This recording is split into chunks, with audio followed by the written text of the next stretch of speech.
সাবেক প্রধানমন্ত্রী শেখ হাসিনার শাসনামলে গুমের মামলায় সেনা সদস্যদের বিরুদ্ধে আন্তর্জাতিক অপরাধ ট্রাইব্যুনালের দেওয়া গ্রেপ্তারি পরোয়ানা সেনা সদর গ্রহণ করেছে বলে জানিয়েছেন চিফ প্রসিকিউটর তাজুল ইসলাম। তিনি জানান, আইন অনুযায়ী এখন পরোয়ানাভুক্ত সেনা কর্মকর্তাদের গ্রেপ্তার করে আদালতে হাজির করার কথা, কিন্তু ওই সেনা সদস্যরা গ্রেপ্তার কিনা তা প্রসিকিউশনকে আনুষ্ঠানিকভাবে জানানো হয়নি।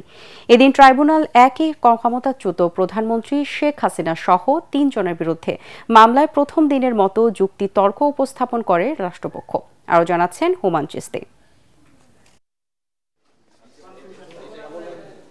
ক্ষমতাচ্যুত প্রধানমন্ত্রী শেখ হাসিনা সহ ৩০ জনের বিরুদ্ধে গুমের ২ মামলায় গত ৮ অক্টোবর আনুষ্ঠানিক অভিযোগ আমলে নিয়ে গ্রেপ্তারি পরোয়ানা জারি করে আন্তর্জাতিক অপরাধ ট্রাইব্যুনাল।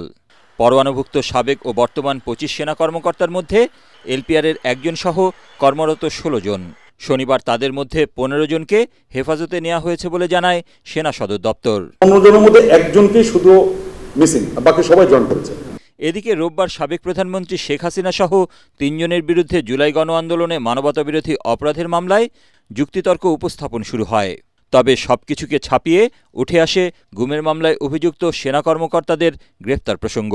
রেজিস্ট্রারের যে কার্যালয়, সেখানে আপনারা খোঁজ নেবেন, তারা এই গ্রেপ্তারি পরোয়ানাগুলো যথাস্থানে যথাসময়ে জারি করেছেন এবং এর বাইরেও যে সমস্ত কর্তৃপক্ষের কাছে অবগতির জন্য এই গ্রেপ্তারি পরোয়ানাগুলোর কপি পাঠানো হয়েছিল, তাদের কাছেও এটা পৌঁছে গেছে বলে আমরা জানতে পেরেছি।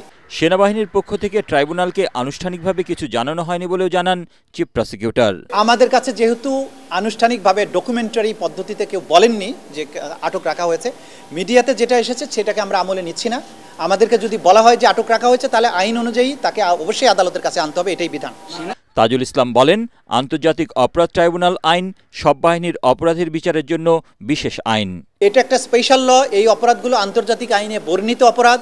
এগুলোর বিচার করার কেবলমাত্র ক্ষমতা হচ্ছে আন্তর্জাতিক অপরাধ ট্রাইব্যুনালের। সেনাবাহিনী, নৌবাহিনী, বিমান বাহিনী, গোয়েন্দা সংস্থা, ডিসিপ্লিন ফোর্স, পুলিশ বাহিনী, এই সমস্ত ডিসিপ্লিন ফোর্সের বিচারের জন্য বিশেষভাবে তৈরি। এই আইনের কোনো বিধানকে চ্যালেঞ্জ করা যাবে না। এই আইনের কোনো বিধানকে চ্যালেঞ্জ করে কোনো আদালতে যাওয়া যাবে না, সুপ্রিম কোর্টে যাওয়া যাবে না, রিট পিটিশন দায়ের করা যাবে না, মেইনটেনেবল হবে না, কারণ এইটার প্রোটেকশন স্বয়ং সংবিধান দিয়েছে। আইনজীবীরা জানান, ট্রাইব্যুনাল আইন সংশোধন করে গত ৬ অক্টোবর জারি করা অধ্যাদেশ অনুযায়ী অভিযুক্ত সেনা কর্মকর্তাদের স্বপদে বহাল থাকার সুযোগ নেই। ২২ অক্টোবর গ্রেপ্তারি পরোয়ানাভুক্ত ৩০ আসামিকে হাজির করার নির্দেশনা রয়েছে ট্রাইব্যুনালের। এদিকে ট্রাইব্যুনালে যুক্তিতর্ক উপস্থাপন লাইভ করার সময় ফেসবুক পেজে সাইবার হামলা হয় বলে জানান চিফ প্রসিকিউটর। পরে তা উদ্ধার করা হয়। হুমায়ুন চিস্তি, এটিএন বাংলা, ঢাকা।